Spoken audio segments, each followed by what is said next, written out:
दोस्तों, क्या एक पढ़ी लिखी बेटी गांव के स्वार्थी सरपंच और उसके फैलाए चुड़ैल के झूठे खौफ को हरा पाएगी? आइए देखते हैं। कहानी है रामपुर गांव की, जहां के मर्द महिलाओं को हमेशा नीचा दिखाने की कोशिश में रहते। अरे अभी तक खाना नहीं आया। क्या मुझे एक और शादी करने की जरूरत है? नहीं जी नहीं, ऐसा मत करना, वरना मैं कहाँ जाऊंगी। खाना लेकर मैं अभी आई जी। गांव की पंचायत में भी फैसले हमेशा औरतों के खिलाफ ही रहते। मैं जो फैसला सुनाता हूँ वो भगवान की आज्ञा होती है। इस लड़के ने अपने मन से शादी करके अच्छा नहीं किया। लड़के को घर भेज दो और इसकी शादी इसकी जाति की किसी लड़के से करवा दो। लेकिन ये लड़की, इसे तो गांव के बाहर निकाल दो। नहीं नहीं जमींदार साहब, ये क्या बोल रहे हैं? ऐसा नहीं हो सकता। मेरी बेटी मासूम है, इसे अच्छे बुरे की समझ नहीं है। अरे कहाँ जाएगी ये बेचारी? कहाँ जाएगी? इतनी चिंता है तो पूरे परिवार का गांव निकाला कर देते हैं। बेचारे पूरे बसे बसाए परिवार को गांव छोड़ना पड़ता है। चाहे जो हो, अगर बेटियों को कंट्रोल नहीं कर सकते तो गांव में रहने का कोई मतलब नहीं है। यहाँ औरतों को दब कर रहना होगा। कोई भी अपने हिसाब से कुछ नहीं कर सकता। सब ईश्वर की मर्जी से ही होगा। तभी गांव का एक आदमी दौड़ा दौड़ा आता है। सरपंच साहब, जमींदार साहब, वो कालिया है ना, उसकी बेटी पढ़ने के लिए शहर जा रही है। अच्छा, ये कब हो गया? और कालिया की हिम्मत कैसे हो गई ऐसा करने की? लेकर आओ उसे और उसकी बेटी को। बस फिर क्या था, हाजिर हो जाते हैं कालिया और उसकी बेटी सरपंच के सामने। और कालिया, ये क्या सुनने में आ रहा है? बेटी को इंजीनियर बना रहा है तू? और ये बता, गांव में तो स्कूल नहीं है, फिर कहाँ से इतनी क्लास पास कर गई तेरी बेटी? राधा, जो कि कालिया की बेटी है, उसे लगता है कि सरपंच उसकी तारीफ कर रहे हैं। सरपंच जी, मैंने ऑनलाइन पढ़ाई की है, डिस्टेंस लर्निंग से। सभी में मैंने अच्छे नंबर पाए हैं, जिसे देखते हुए शहर की इंजीनियरिंग कॉलेज में मुझे स्कॉलरशिप मिली है। वाह जी वाह, क्या होती है ये? पहले तो ये बताओ, फिर आगे की बात करते हैं। पूरा गांव राधा की बात सुन रहा था और राधा बोलती जा रही थी। तो ऐसे मैं फ्री में एक अच्छी शिक्षा लेकर गांव में जो कुछ परेशानियां हैं, जैसे बिजली, पानी और इंटरनेट जैसी समस्याओं के लिए काम करूंगी। मैं गांव को शहर से जोड़ने के लिए पुल का निर्माण करवाने का प्रस्ताव रखूंगी। मुझे पूरी उम्मीद है कि जल्द ही हमारा गांव भी तरक्की की राह पर चल पड़ेगा। राधा की बात सुनकर सारे गांव वाले ताली बजाने लगते हैं। सरपंच को समझ नहीं आता कि वो क्या करे। चुप रह नादान लड़की। गांव के खिलाफ जाने के लिए तुझे गांव से बेदखल कर दिया जाएगा, वो भी पूरे परिवार के साथ। और हाँ, अगर ठीक से गांव में रहना चाहती है तो ये पढ़ाई लिखाई छोड़ दे। हम तेरे लिए गांव का कोई होनहार लड़का देखेंगे। तभी गांव का एक आदमी बोल पड़ता है। अरे नहीं नहीं सरपंच जी, राधा बिटिया जो बता रही है, अगर वैसा हो जाए तो हम लोगों को पैसा कमाने के लिए बाहर नहीं जाना पड़ेगा। हाँ जी, और ना ही कोसों दूर पानी के लिए भटकना पड़ेगा। हमारे बच्चे भी अच्छी पढ़ाई कर सकेंगे और आगे बढ़ेंगे, ना कि हमारी तरह खेती करते बैठेंगे। क्यों गांव वालों, राधा बिटिया का साथ देना चाहिए ना। सरपंच देखता है कि गांव राधा के साथ है तो वो चुप हो जाता है। वो घर आकर अपने सलाहकार से बात करता है, जो बहुत ही चालाक किस्म का इंसान होता है।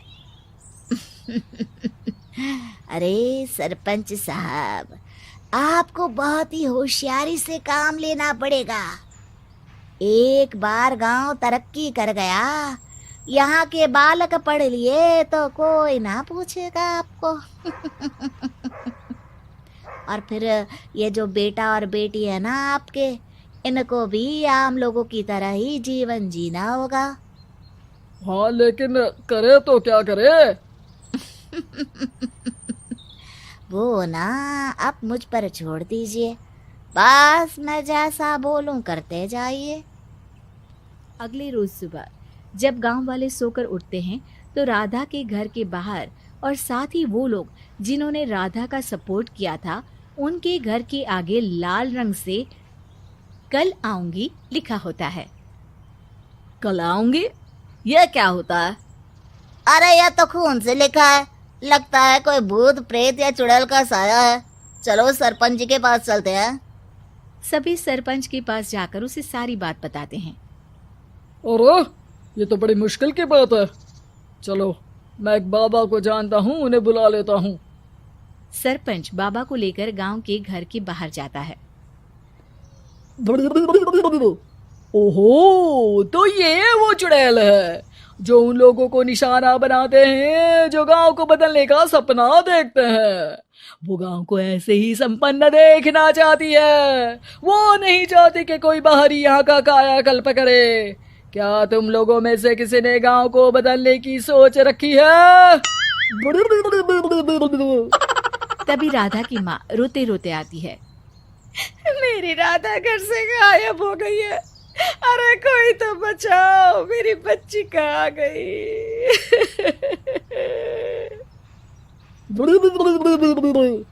ले गई वो चुड़ैल, तेरी बच्ची को ले गई। अब वो उसे श्रापित करके छोड़ेगी, उस पर चुड़ैल का साया हो जाएगा। तभी बुरी सी हालत में राधा भी वहां आ जाती है। उसके बाल चुड़ैल की तरह फैले होते हैं और कपड़ों में खून लगा होता है। सभी राधा को देखकर डर जाते हैं। माँ, पता नहीं मुझे कौन उठा कर ले गया था। अरे दूर दूर हो जा चुड़ैल, अब हम लोग इस गांव में नहीं रुकेंगे। अरे कैसे बातें कर रहे हैं आप? कल तो आप मेरे भरोसे गांव का हुलिया बदलने, अपने बच्चों को पढ़ाने और तरक्की उन्नति की बात कर रहे थे, तो आज क्या हो गया आपको? ये फिर तुम लोगों को बहकाएगी। ये चुड़ैल गांव में आ चुकी है, ऐसे ही ये तुम्हारे घर के बच्चों को भी ले जाएगी। गांव वाले राधा को गांव से बाहर निकाल देते हैं।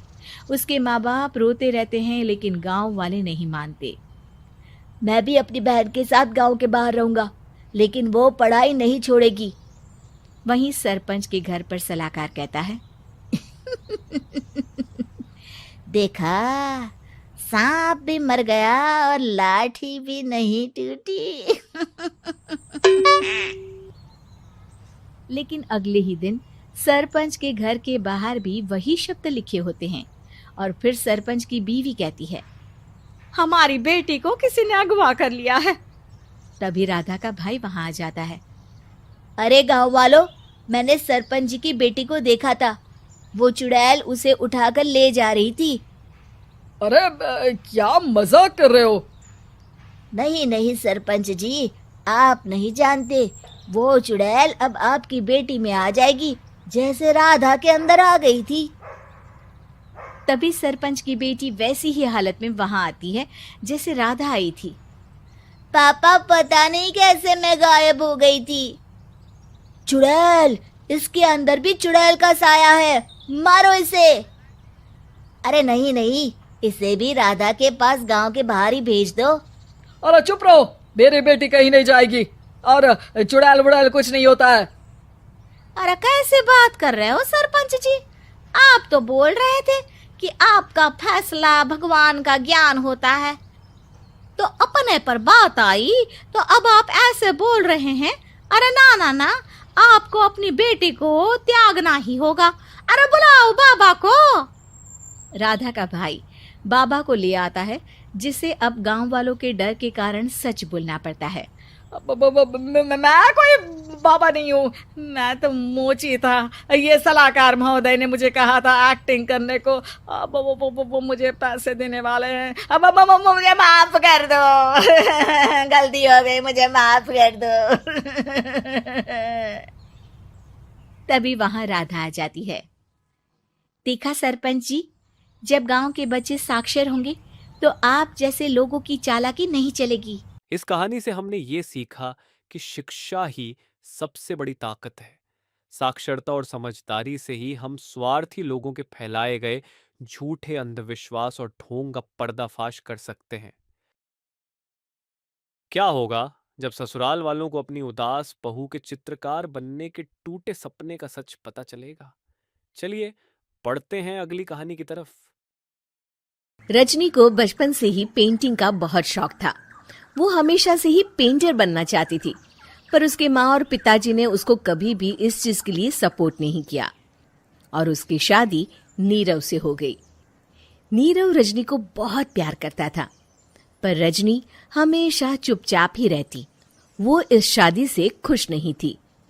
वो ये शादी नहीं करना चाहती थी। उसे तो हमेशा से पेंटर जो बनना था। अपने इस सपने को वो नहीं पूरा कर पाई, इसलिए वो हमेशा उदास रहती थी। रजनी, बहुत ही बढ़िया फिल्म लगी है, कल देखने चले? नहीं जी, कल मुझे बहुत काम है, मैं नहीं जा पाऊंगी। अच्छा तो कोई बात नहीं, संडे को चलते हैं। देखिए, मुझे फिल्म देखना पसंद नहीं है, आपको जाना है तो चले जाइए। नीरव को मना करके रजनी वहां से चली जाती है और अपने बैग को खोलकर उसमें बंद पड़े ब्रश और कलर्स को देखकर रोने लगती है। रजनी, चलो ना कहीं बाहर खाने चलते हैं, कुछ तुम्हारी पसंद का। जी मुझे नहीं जाना, मेरी तबीयत ठीक नहीं है। रजनी वहां से चली जाती है। नीरव को समझ नहीं आता कि रजनी उससे इतना दूर क्यों रहती है। वो जब भी उसके साथ वक्त बिताना चाहता है, रजनी कोई ना कोई बहाना बना देती है। एक दिन घर पर कोई नहीं था। रजनी घर का सारा काम जल्दी से खत्म कर लेती है। घर पर अकेले होने के कारण वो सोचती है कि वो आज पेंटिंग करेगी। वो अपने कमरे में जाकर पेंट ब्रशेस और कलर्स निकालकर जैसे ही कलर मिक्स कर रही होती है कि दरवाजे पर बेल बज जाती है। अब कौन आ गया इस वक्त? इतनी मुश्किल से तो मुझे पेंट करने का मौका मिला है। रजनी दरवाजा खोलती है तो उसकी सास अपनी सहेलियों के साथ खड़ी होती है और सब घर के अंदर आ जाते हैं। अरे बहू, सबको शरबत बनाकर पिला दे, बाहर तो बड़ी गर्मी है। उफ। जी। रजनी पेंट ना कर पाने से उदास हो जाती है। उसे गुस्सा भी आ रहा होता है कि उसने इस शादी के लिए हाँ क्यों कह दी। वो रसोई में जा रही होती है कि उसकी सास उसे रोकती है। बहू, सबके खाने का भी इंतजाम कर लेना, आज का लंच तो ये सब यहीं करेगी। हाँ। रजनी बिना कुछ कहे रसोई में चली जाती है। सबके लिए खाना बनाती है। सब खाना खाते हैं और रजनी घड़ी देखती है कि ये सब कब जाएंगे ताकि वो अपनी पेंटिंग कर सके। जब शाम होती है तब सब चले जाते हैं अपने घर। अरे बहू, सब तेरे खाने की तो बहुत तारीफ कर रहे थे, सबको बहुत अच्छा लगा खाना। आपको मुझे सुबह बताना चाहिए था ना कि आपकी सहेलियां आ रही है। पता भी है कितना वक्त लगा सारा खाना बनाने में। अरे बहू, तू ऐसे कैसे बात कर रही है मुझसे? तो और कैसे बात करूं? मैं इस घर की कोई नौकरानी नहीं हूं कि इतना काम करूंगी। रजनी अपने कमरे में जाकर दरवाजा बंद कर लेती है। शाम को जब नीरव आता है तो उसकी माँ उसे पूरी घटना के बारे में बताती है। क्या रजनी ने आपसे इस तरह बात की माँ? हाँ, और पता नहीं उसे क्या हो गया है, शाम से बाहर भी नहीं आई है। मैंने तो कई बार आवाज दी, खाना भी नहीं खाया उसने। तू ही बात करके देख ले बेटा। नीरव अपने कमरे का दरवाजा खटखटाता है। रजनी, दरवाजा खोलो, मैं हूं। रजनी दरवाजा खोलती है और फिर वापस जाकर अपने बिस्तर पर लेट जाती है। रजनी, माँ से बात करने का ये क्या तरीका है? मैंने कोई गलत बात नहीं की है। अरे तुम क्यों ऐसे बर्ताव कर रही हो सबके साथ? क्या तुम इस शादी से खुश नहीं हो? रजनी कुछ नहीं बोलती।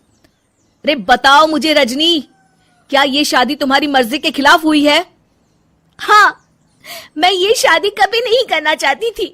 तुमसे क्या, मैं किसी से भी शादी नहीं करना चाहती थी। रजनी रोने लगती है। चुप हो जाओ रजनी, बताओ मुझे, तुम क्यों नहीं करना चाहती थी शादी? रजनी बेड के नीचे से अपने पेंटिंग्स, कलर्स, ब्रश, पेपर्स निकालती है। इतने में उसकी सास भी कमरे में आ जाती है। ये देख रहे हो, ये थे मेरे सपने। मैं पेंटर बनना चाहती थी, पर माँ पापा ने कभी सपोर्ट नहीं किया और मेरी शादी करवा दी। मेरे सारे सपने टूट गए। हर वक्त बस गुस्सा आता रहता है मुझे। मैं जानती हूँ कि आप लोगों की इसमें कोई गलती नहीं है, पर मैं क्या करूँ, मुझे समझ में नहीं आता।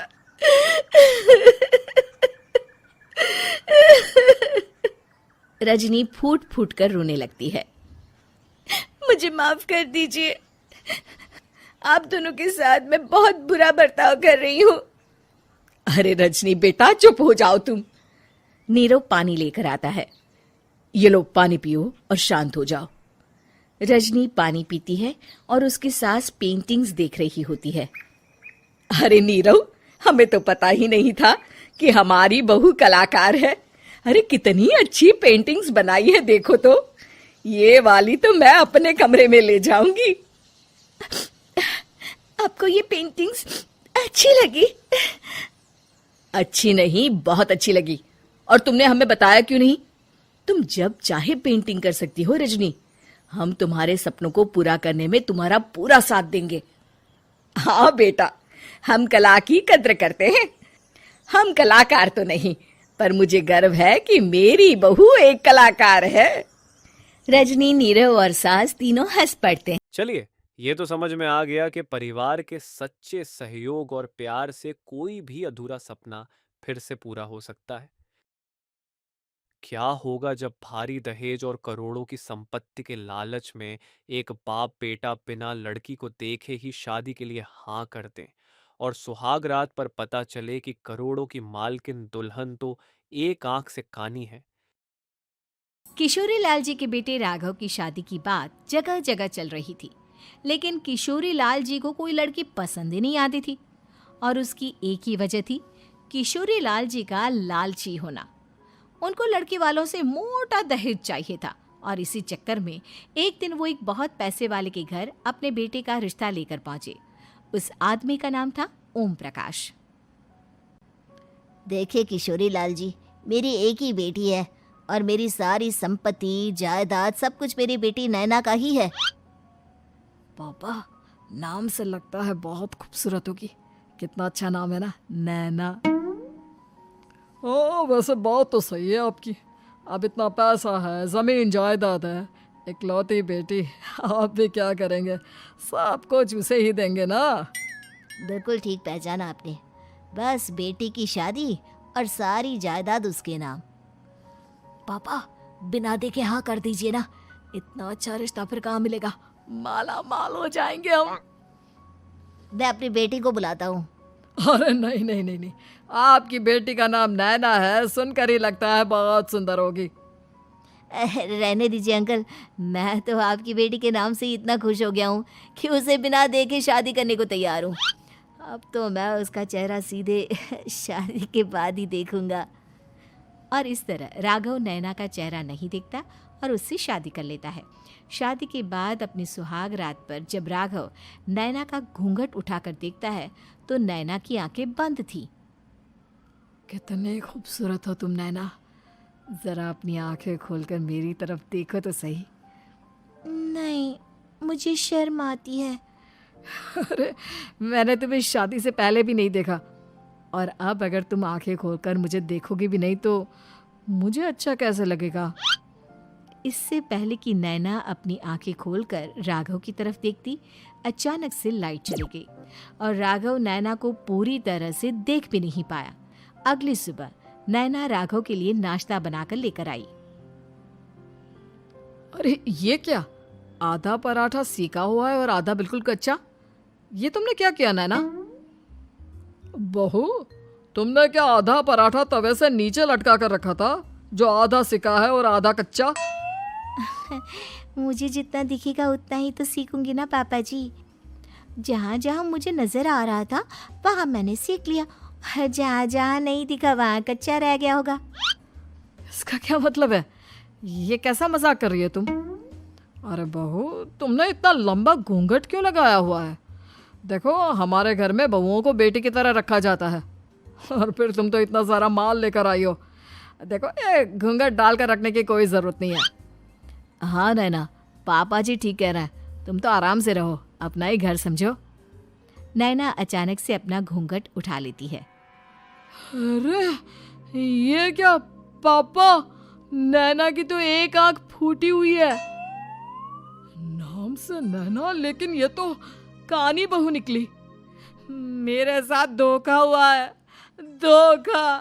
बिना दिखाए अपनी कहानी लड़की मेरे संग ब्याह दी। मुझे कहानी बीवी नहीं चाहिए। मुझे अभी ओम प्रकाश जी से बात करनी पड़ेगी। आखिर उन्होंने मेरे साथ ऐसा किया क्यों? अरे, आप लोगों ने ही तो पापा से कहा था कि आप लोग शादी से पहले मुझे देखना नहीं चाहते। अब मेरे पापा पर क्यों इल्जाम लगा रहे हैं? अरे लेकिन उन्हें बताना तो चाहिए था ना कि तुम कहानी हो, एक आंख से तुम्हें दिखाई नहीं देता। किशोरी लाल और राघव नाराज होकर ओम प्रकाश को अपने घर बुलाते हैं। पापा जी, ये आपने क्या किया? शादी से पहले बताया क्यों नहीं कि नैना की आंखों में परेशानी है?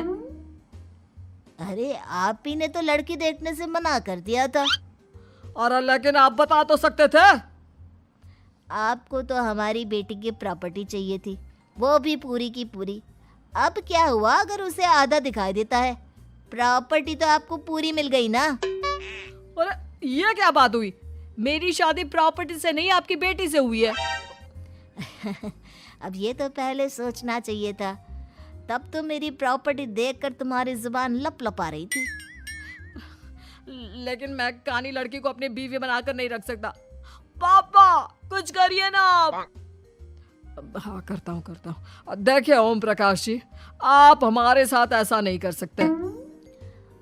और तुम देखो, अगर तुमने मेरी बेटी से शादी तोड़ी ना, तो जो भी प्रॉपर्टी मैंने तुम्हें दी है वो तो पूरी की पूरी वापस ले ही लूंगा, और आधी प्रॉपर्टी तुम्हारी भी लूंगा।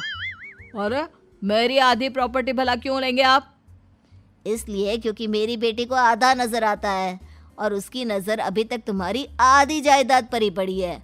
अब तुम उसे घर से निकालोगे तो कुछ तो लेकर जाएगी ना। और अगर हम आपकी बेटी को अपने घर की बहू बनाकर रखे तो? तो तुम्हारी पूरी प्रॉपर्टी तुम्हारी ही रहेगी, और जो मैंने तुम्हें दिया है ना, उसमें से बस मैं आधा लेकर जाऊंगा। अरे लेकिन अब आप अपनी दी हुई प्रॉपर्टी में से आधी वापस क्यों लेकर जाएंगे? अगर मैं आपकी बेटी को अपनी पत्नी बनाकर रखने को तैयार हूं तो? इसलिए ताकि भविष्य में अगर तुम मेरी बेटी को धोखा दो तो उसके पास कुछ तो रहे जो पति का हो। वैसे मेरे पास तो बहुत कुछ है, लेकिन अपने पति की कोई निशानी तो उसके पास होनी चाहिए ना। अब अगर तुमने मेरी बेटी को कहानी कहा तो तुम्हें प्रॉपर्टी भी कहानी ही मिलेगी, पूरी नहीं। जमाए राजा। किशोरी लाल और राघव समझ चुके थे कि वो बुरी तरह फंस चुके हैं और अब उनके पास वहां से निकलने का कोई चारा नहीं है। अब समझ में आया ना, लालच बुरी बला होती है। एक तो तुम्हें प्रॉपर्टी मिली, ऊपर से बीवी मिली, उसमें तुम्हें नखरे भी दिखाने हैं। आए बड़े, चुपचाप बैठो दोनों। कुछ दिनों के बाद नैना राघव की कार लेकर बाजार घूमने निकलती है और जब कार लेकर वापस आती है, ये क्या? एक तरफ से मेरी गाड़ी पूरी खराब हो चुकी है। लगता है तुमने मेरी गाड़ी को किसी दूसरी गाड़ी के साथ एक्सीडेंट किया है। अरे अरे कितना बड़ा नुकसान कर दिया तुमने बहू। वो क्या है ना पापा जी, मुझे एक आंख से दिखाई नहीं दे रहा था, सामने से गाड़ी आ रही थी। मुझे तो सिर्फ आधा ही दिखाई दिया और वो गाड़ी मेरी कार से रगड़ते हुए निकल गई। अब मैं क्या करूं बताओ? आप इसे ठीक कराने के पैसे कौन देगा? तुम्हारे पापा। तुमने मुझसे इस तरह से बात की? अभी रुको। नैना राघव की शिकायत ओम प्रकाश को कर देती है। देखो राघव, अब जो मेरी आधी प्रॉपर्टी तुम्हारे पास थी ना, उसमें से आधी और मैं लेकर जाऊंगा, क्योंकि तुमने मेरी बेटी को डांटा। अरे नहीं नहीं पापा जी, गलती हो गई, माफ कर दो। गलती की तो कोई गुंजाइश ही नहीं। अगली बार मेरी बेटी को डांटा तो बची हुई आधी में से आधी और ले जाऊंगा। लालच के चक्कर में हम दोनों ने बहुत बड़ी गलती कर दी बेटा। एक तो तुम्हें कानी बहू मिली और ऊपर से जो माल मिला वो भी काना। इस तरह राघव की हर एक गलती पर ओम प्रकाश उसकी प्रॉपर्टी का आधा आधा हिस्सा लेकर अपना सारा माल वापस ले गया और राघव को कानी बीवी से काम चलाना पड़ा। भाई लालच वाकई में बुरी बला है। इस कहानी का मुख्य संदेश यही है कि लालच बुरी बला है। दहेज और मुफ्त की संपत्ति के अंधे लालच में आकर बिना सोचे समझे ले गए फैसले हमेशा इंसान को ऐसी मुसीबत में डालते हैं जहां से निकलना नामुमकिन हो जाता है। आज की इन कहानियों से हमें क्या सीख मिली? अपने विचार कमेंट्स में ज़रूर बताएं। ऐसी ही और गहरी कहानियों के लिए कहानी फैक्ट्री को सब्सक्राइब करें। धन्यवाद।